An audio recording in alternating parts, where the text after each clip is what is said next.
Good morning students, welcome to your Hindi class. बेटा अपनी पसंद की बुक ओपन करो। आपका आज हम चैप्टर 5 मिठाई वाला शुरू करने जा रहे हैं। इसमें जो लेखक हैं भगवती प्रसाद वाजपेयी जी बताते हैं कि मिठाई वाला कभी एक बहुत ही प्रतिष्ठित व्यक्ति था, लेकिन किसी कारणवश किसी एक्सीडेंट में उसका परिवार उससे छिन गया। तो वह कभी मिठाई वाला, कभी मुरली वाला और कभी खिलौने वाला बनकर बच्चों पर अपना प्यार, अपने ममता का भाव, अपनी संवेदनाएं उड़ेलता रहता था। उसे लगता था मानो वो अपने बच्चों के ही समीप है। अपने जीवन के इस कड़वे सत्य से उभरने के लिए वो गलियों में विभिन्न भिन्न रूप लेकर घूमता रहता था। अब हम देखते हैं कि भगवती प्रसाद वाजपेयी जी हमें क्या कह रहे हैं। बहुत ही मीठे स्वरों के साथ वह गलियों में घूमता हुआ कहता, बच्चों को बहलाने वाला, खिलौने वाला, जो मिठाई वाला है वो बहुत मीठी आवाज में गलियों में घूमता हुआ गाता रहता कि बच्चों को बहलाने वाला आ गया, खिलौने वाला आ गया। इस अधूरे वाक्य को वह ऐसे विचित्र मीन होता है बेटा अजीब किंतु मादक नशे से युक्त, यानी जिसको सुनकर नशा हो जाए, मधुर मीठा ढंग से गाकर वह सुनने वाले एक बार अस्थिर हो उठते। अस्थिर होता है बेटा जो चीज स्थिर ना हो, लोग यानी उसकी आवाज को सुनकर अस्थिर हो जाते थे।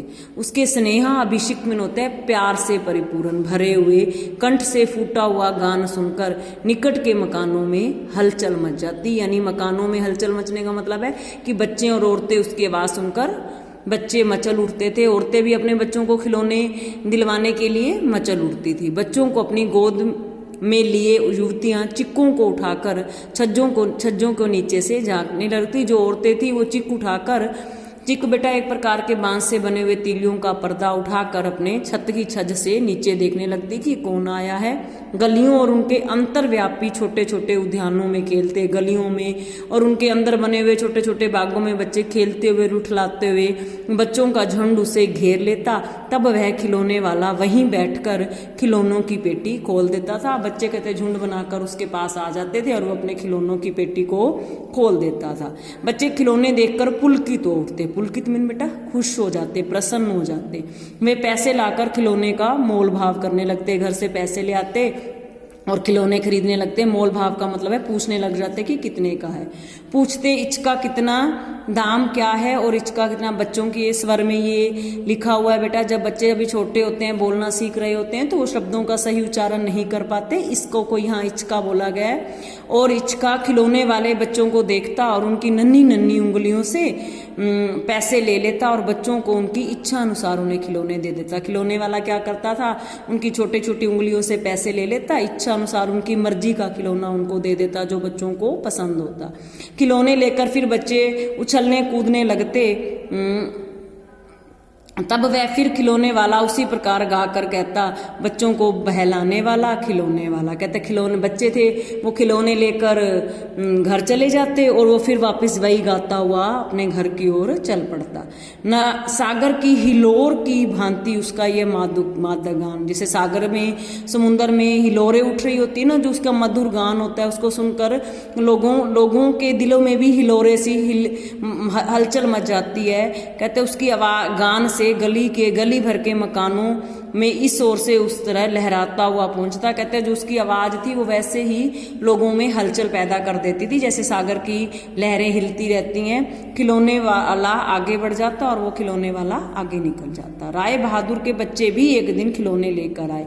अब किसी राय बहादुर परिवार की, विजय बहादुर के घर की बात कर रहे हैं कि उसके बच्चे भी खिलौने लेकर अपने घर आए। वे दो बच्चे थे, चुन्नू और मुन्नू। चुन्नू जब खिलौने लेकर आया तो बोला, मेला घोड़ा कैसा सुंदर है। तो आपस में बातें कर रहे हैं चुन्नू और मुन्नू की। वो कह रहे हैं मेरा घोड़ा सुंदर है। मुन्नू बोला, और देखो मेला कैसा सुंदर है। मतलब दोनों को अपने खिलौने सुंदर लग रहे हैं। दोनों अपने हाथी घोड़े लेकर घर भर में उछलने लगे। इन बच्चों की माँ रोहिणी कुछ देर तक खड़े खड़े उनको खेल को निरखती रही, यानी देखती रही। अंत में दोनों बच्चों को बुलाकर उसने पूछा, अरे ओ चुन्नू मुन्नू, ये खिलौने तुमने कितने पैसे में लिए हैं? वो पूछने लगी कि तुमने ये खिलौने कितने पैसे में लिए हैं? मुन्नू बोला 2 पैसे में। तो खिलौने वाला दे गया। कहते 2 पैसे में दे गया खिलौने वाला। रोहिणी सोचने लगी इतने सस्ते कैसे दे गया है, कैसे दे गया है यह तो वही जाने, लेकिन दे तो गया है इतना तो निश्चय है। मैं मतलब सस्ते कैसे दे गया ये उसे समझ नहीं आ रहा था, पर दे गया ये तो कहते पक्की है बात। एक जरा सी बात ठहरी, कहते छोटी सी बात है। रोहिणी अपने काम में लग गई, फिर कभी उसे इस पर विचार करने की आवश्यकता भी भला क्यों पड़ती। कहते हैं फिर उसने कभी विचार भी नहीं किया। हम भी कई बार मार्केट जाते हैं, कोई चीज़ सस्ती ले आते हैं, थोड़ी देर उस पर बात करते हैं, उसके बाद भूल जाते हैं। कहते 6 महीने हो गए इस बात को, नगर भर में 2-4 दिनों से एक मुरली वाले के आने का समाचार फैल गया। उस बात को, जब खिलौने वाली बात को 6 महीने हो गए, तो अब गाँव में, नगर में कोई मुरली बेचने वाला है, यही बात चारों ओर फैल गई थी। लोग कहने लगे भाई वाह, मुरली बजाने में वह एक उस्ताद ही है। उस्ताद मीन होता है बेटा माहिर, किसी काम में परफेक्ट होना।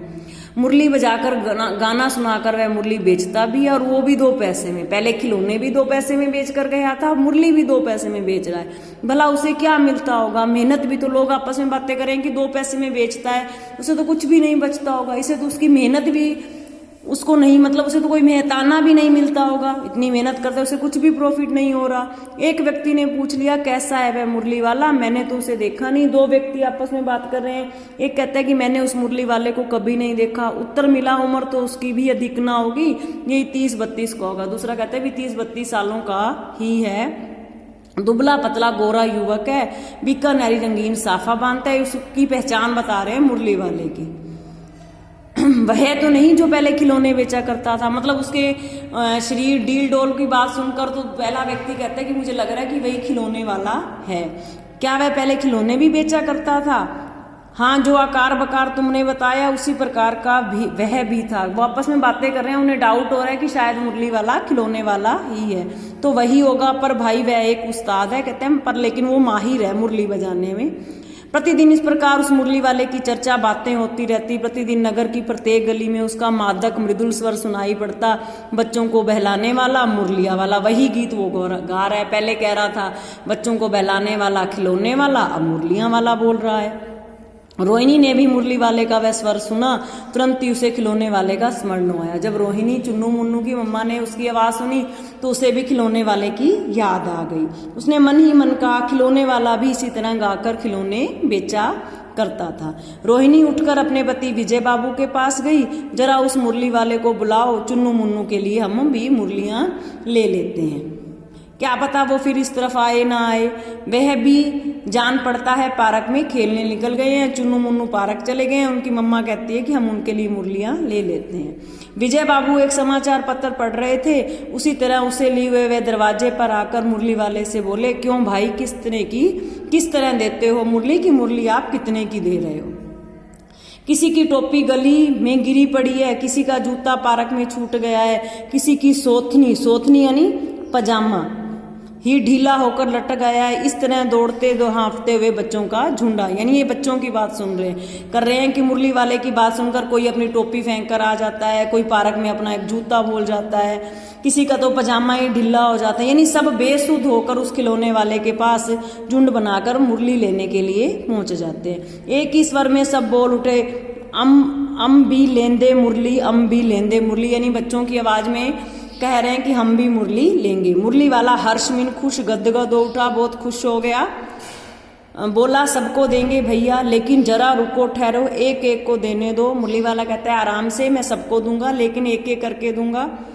अभी इतनी जल्दी हम कहीं लौट थोड़ा जाएंगे, बेचने ही तो आए हैं। इस समय मेरे पास 1-2 नहीं, पूरी 57 मुरलियां हैं। तो मुरली वाला कहता है कि जल्दी मत करो, मैं सबको देकर जाऊंगा, मेरे पास पूरी 57 मुरलियां हैं। हाँ बाबूजी, क्या पूछा था आपने, कितने में दी? इतने में राय बहादुर को वापस जवाब देता है कि आप पूछ रहे हो मैंने मुरली कितने में देनी है? दी तो वैसे 3-3 पैसे के हिसाब से, पर आप सबको 2-2 पैसे में दे दूंगा। आज हम इतना ही रीड करेंगे बेटा।